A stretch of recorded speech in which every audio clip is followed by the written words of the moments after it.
All right, Wolfpack. Hump Day Wednesday. Man, it's been a pretty intense last couple days. I hope you guys are feeling okay. And you enjoyed today's little EMOM to kind of give us a break, like I said in my video last week, in between the very, very intense days, right? Starting that new kind of squat routine, the drop sets.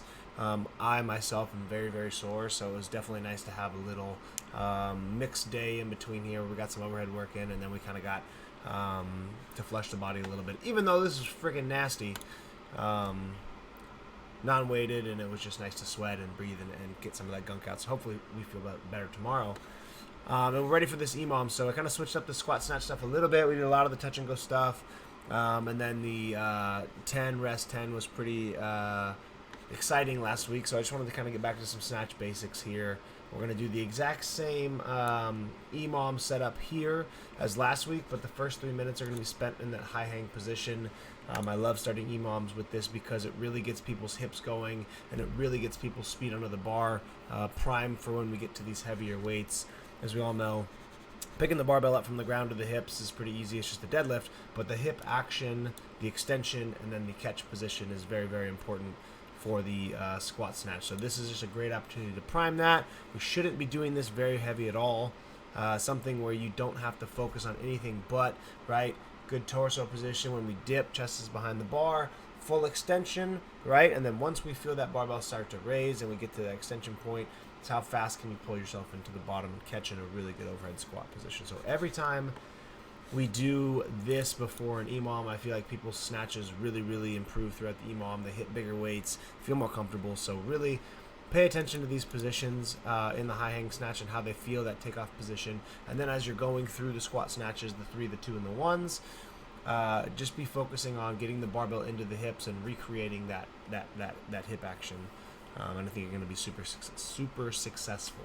So 3 sets of 3 singles, 3 sets of 2 singles, and then 3 sets of just some singles here. Okay, build yourself to a heavy weight.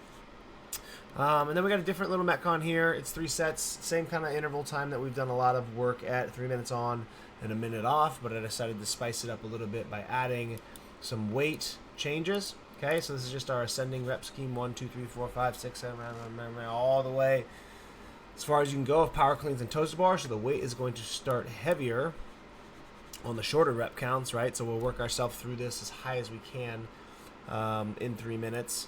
And then as the reps get higher, right, the weight's actually going to go down each round and then down to a lower weight on the third one. So ideally, right, as we get to these higher rep counts, we're going to a lighter barbell. We're able to move through these faster. Maybe we're cycling a few. Maybe we're just staying quick singles. But giving us an opportunity to rip off a little bit heavier, power cleans than we would do, normally in a workout. If we're going for a ton of reps here, probably be 95 or 115. So your goal here is to start with a heavier weight, right? Something that you're definitely going to do singles at, that you could touch and go, but it would just blow up your grip in your midline for your toes to bar. So pick a weight, challenging weight that makes you do singles, right? The first 3 minutes you could possibly get to the 6, 7, 8 rounds. Some are pretty high, I assume, if you're proficient with the toes to bar and quick on the singles. But then as we get to the second round, pick up right where you leave off with that lighter weight, and hopefully we can keep up some good speed on the power cleans and just get a ton of volume in these power cleans. So that's pretty much it for the Metcon, right? Start heavier, decrease the barbell, pick up where you leave off, and we're just looking for a ton of volume in the clean and the toes bar. It's a common combination, and they really affect each other a lot. So your grip's going to be taxed, right? Your midline's going to be taxed on both of these. So on the toes to bar, just make sure we're getting our good kipping motion. We're extending all the way through. We're pulling back on the bar. We're using as much of the momentum as possible.